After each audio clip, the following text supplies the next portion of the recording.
Vinícius de Moraes uma vez escreveu: que não seja imortal, posto que a chama, mas que seja infinito e quanto dure.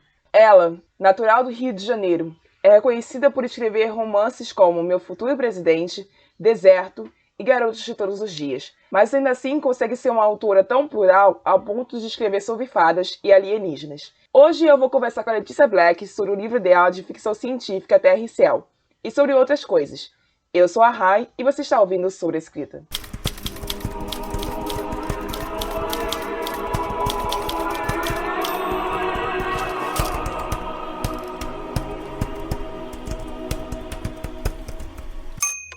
Bom, Letícia, primeiro eu vou agradecer a você por ter aceito esse convite e pedir para que você apresente ao público deste programa, porque boa parte das pessoas que estão nos ouvindo agora são escritores como nós, e depois eu vou partir para o livro em questão. Vai! Olá, pessoal. Meu nome é Letícia Black, eu tenho 31 anos, eu sou do Rio de Janeiro, sou estudante de marketing e escrevo nas minhas horas sempre. Meus livros geralmente são sobre romances, mas eu também escrevo um pouco sobre ficção especulativa, fantasia, e eu também já me aventurei um pouquinho, bem pouquinho no terror. Hoje eu comecei a escrever muito cedo, muito novinha, e hoje eu já tô com quase 30 livros autopublicados, independentes, alguns por editoras, a gente está sempre tentando. Mas a maioria é independente mesmo, a gente faz trabalho de formiguinha e a meta é chegar ao mesmo número de livros que a minha idade, então um dia a gente se alcança. Bom, agora eu quero te elogiar pela reviravolta dessa duologia, mas eu não vou dar spoiler sobre isso, porque eu sei que uma galera vai querer ler ainda. Então eu vou pedir para que você tente me contar sem spoilers de onde veio a ideia para essa mudança de posição do personagem Henrique na trama de vítima para mandatário. Eu não sei como é que eu conto isso, como eu te explico isso, sem dar spoiler. Eu já sou muito difícil, porque eu sou uma metralhadora de spoiler. Eu gosto de receber spoiler, tá? Dependendo do spoiler. Mas eu gosto. Então, às vezes eu não tenho limite. Eu espero que eu não dê nada muito absurdo. A gente tenta, a gente sempre se esforça. A gente tá sempre trabalhando isso dentro da gente. Mas vamos lá. A minha ideia original já era contar essa trajetória pro Henrique. Então, quando eu pego ele logo no começo da história, né? Porque ele já não existe na trama entre os personagens no começo da história, porque ele já foi vitimado. Então, quando a gente retira ele como objeto de desejo da protagonista, da Lívia, eu já sabia o que ele estava fazendo e como é que ele ia desenvolver para retornar, né? E o próprio fato dele retornar já é um spoiler, mas é pequenininho. Mas como ele é objeto de desejo da personagem, a gente já, quando tá lendo, a gente sabe que em algum momento isso vai acontecer, de alguma maneira. Então, não é um spoiler tão grande. Mas já sabia o que queria fazer, como é que ele ia retornar, então não foi exatamente uma decisão ou uma ideia. É, essa já era a história e ela veio para mim, acho que foi num sonho. E às vezes eu acordo e não desperto e continuo o sonho na minha cabeça. Então, quando continuava o sonho na minha cabeça, é que em algum momento se encaixou ali e foi para rolo. É isso aí. Bom de ouvir isso. A evolução da Lívia, pra mim, foi uma das coisas mais divertidas do seu livro. E vai ser um dos pontos principais da minha resenha, que em breve vai estar no ar no domingo. Então eu queria te perguntar se você chegou a se inspirar na história de outras mulheres para construir esse caminho que essa personagem principal tomou. Não exatamente. Ela, pra mim, ela foi uma protagonista um pouco difícil de escrever, porque eu, sinceramente, como pessoa, eu não simpatizaria com ela. Ela é uma personagem muito diferente de mim, ela é muito fechada, ela é muito bruta, ela é muito rígida. Eu até sou um pouquinho rígida e bruta também, mas eu sou muito aberta. Então ela é muito fechada, ela é meio mal-humorada, ela é muito desconfiada. E essas questões dela, então, elas me afastavam muito. Então foi até um pouco difícil para eu poder me identificar com ela e sentar e escrever. para dar andamento da história. É uma história que não é muito longa, a duologia não é longa, e eu demorei muito tempo para escrever porque eu tinha os meus problemas com a Lívia. Então, não me lembro de ter me inspirado em ninguém. Eu acho que ela tem um pouquinho, uma pitada ali de Katniss, né, de Jogos Vorazes, porque quando eu tive a ideia eu estava muito obcecada por Jogos Vorazes. Então, eu acho que ela tem uma pitadinha ali, acho que no temperamento dela, de Jogos Vorazes, da Katniss, né, mas não consigo lembrar de ninguém na minha gama de pessoas que pareça com ela, que eu possa ter me inspirado. Até porque ela, como eu falei, ela não é uma personagem que eu me identifico muito. E eu acho que também não é uma pessoa que eu teria facilidade de ter amizade justamente por conta dessa problemática dela, em comparação a mim. A evolução dela foi muito natural. Eu gosto muito de trabalhar justamente a evolução dos personagens. Eu acho que é um ponto importante a gente mostrar que o personagem ele cresceu, mesmo que um tantinho ou um montão. É muito bom a gente poder mostrar isso, a evolução do personagem. E a evolução da Lívia ela foi super natural para mim. Então, eu pego uma personagem que no começo, né, do passado dela, ela era muito menina, muito sonhadora, muito princesinha, bonequinha, e aí ela sofre um trauma e ela vira muito rígida, muito desconfiada, muito determinada. E aí eu vou desconstruindo para ela poder encontrar um meio termo entre essas duas personalidades dela. E eu acho que foi basicamente isso que eu fiz, que eu tentei fazer. Mas não acho que eu tenha me inspirado em ninguém, não. Sobre o cenário do que esse livro se passa, eu notei que as descrições do ambiente mudam muito e, além de afetar os personagens, afetam os leitores emocionalmente, às vezes até mesmo antes de apresentar um problema. Essa construção foi difícil de fazer? Não acho que tenha sido uma coisa que eu fiz de forma intencional. É, eu não sou uma pessoa muito de descrever ambientes. Mas como era uma distopia, né? Era futurística, e tem todo o cenário caótico, a floresta, todas as localidades que são diferentes e são. Eu fiquei mais interessada nos ambientes e cheguei a desenhar e procurar fotos em diversos lugares para poder tentar descrever alguma coisa parecida. Mas essa questão de vincular o cenário às emoções, eu acredito que se eu fiz, foi muito inconsciente. Mas eu acredito que até que tem, assim. Até porque algumas coisas, o cenário, ele faz. Ele chega a ser quase personagem principal.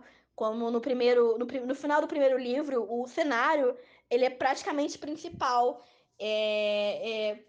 Por conta das coisas que acontecem, que eu não posso contar porque é spoiler, mas você vai entender o que eu tô falando.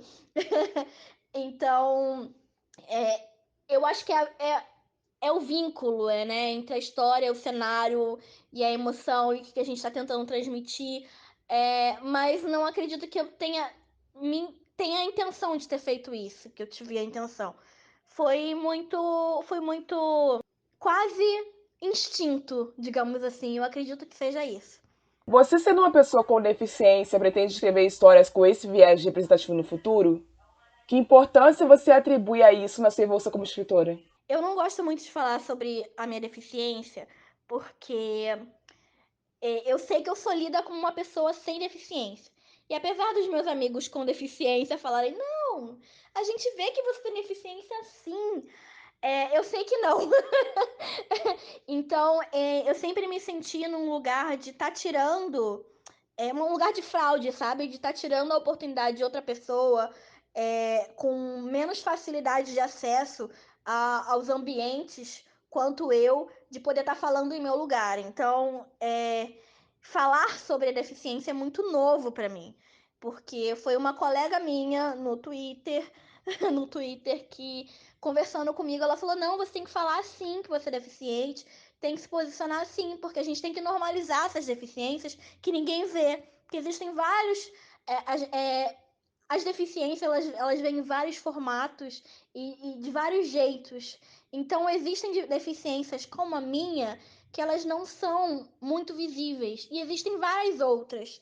Então, eu entendi o que ela falou, que a gente tem que normalizar essas pessoas que parecem que não têm nenhuma deficiência, mas têm, como eu. Então, eu comecei a tentar falar sobre isso. Então, é tudo muito novo para mim. Mas eu tive muitas oportunidades maravilhosas de conhecer outras pessoas com outras diversas deficiências na minha vida, pessoas incríveis, com histórias de vida fantásticas, e isso obviamente inspira a gente a falar sobre, né?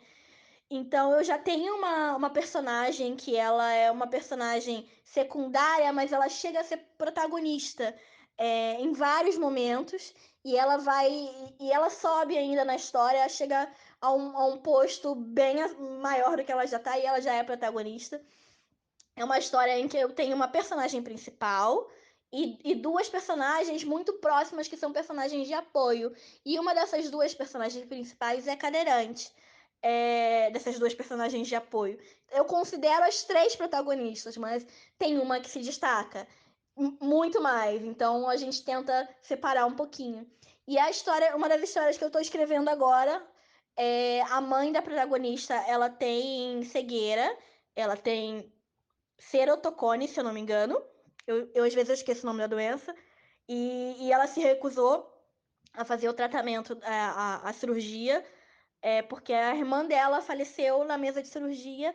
Então, os tratamentos, em algum momento, ela acabou ficando cega.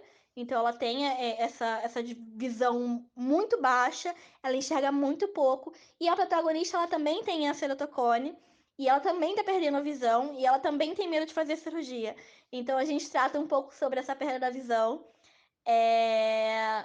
Então, eu trago isso nas minhas histórias, mas é, eu trago aos poucos e natural e da maneira que tem que ser tratado, né? Que a gente tem que contar histórias sobre pessoas e pessoas de vários formatos. E algumas dessas pessoas podem ter deficiências e podem ter várias outras questões.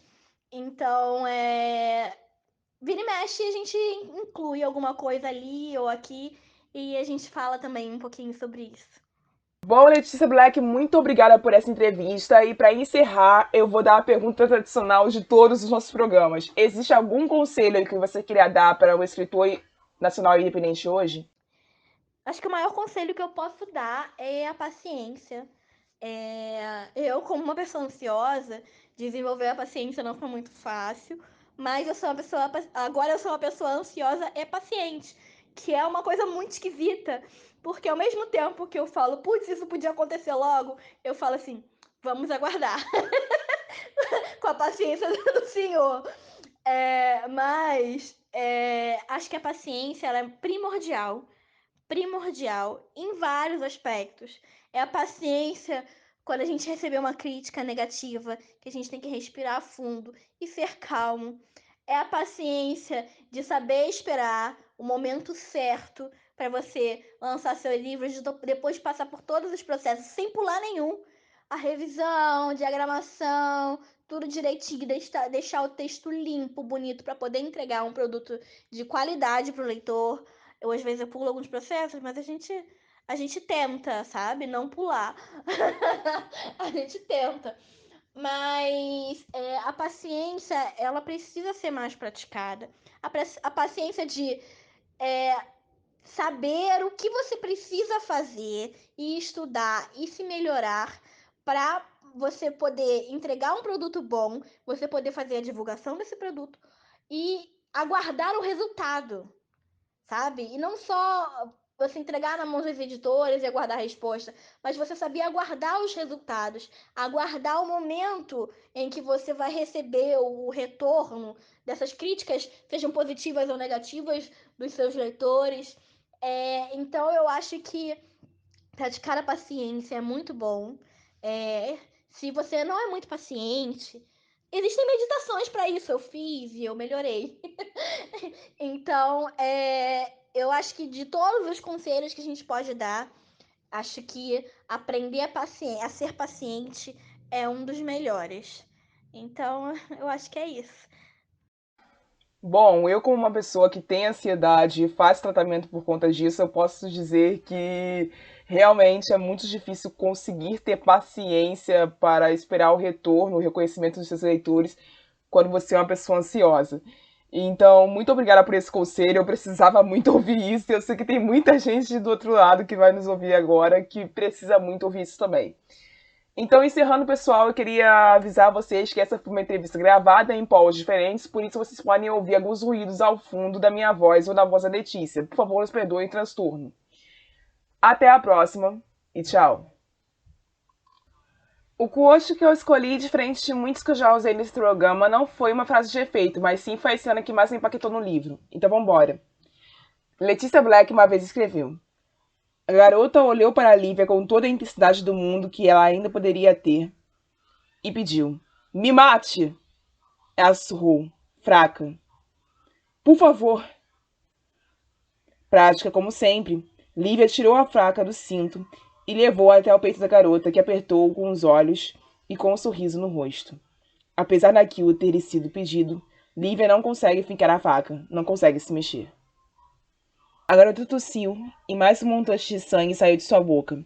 Seu peito subiu com a respiração falhada de Lívia e levantou a faca por um momento, parecendo tomar força para afundá-la, mas sua mão apenas continuou no ar, trêmula.